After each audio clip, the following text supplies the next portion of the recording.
Chemical paint remover is used in cases where the finish is so unrepairable that coatings must be completely removed to bare metal again. The type of chemical paint remover most commonly used is water-soluble.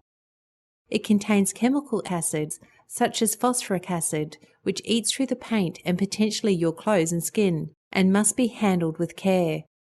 Paint stripper will destroy any plastic filler. Therefore, this must be checked before chemical stripping commences so that you can decide whether to continue. Chemical paint removal must be carried out in a well-ventilated area, close to a source of water and away from other cars. Chemical stripper must be prevented from entering stormwater drains. Stripping operations cannot be carried out in direct sunlight, as this will harden the remover before it can react with the paint.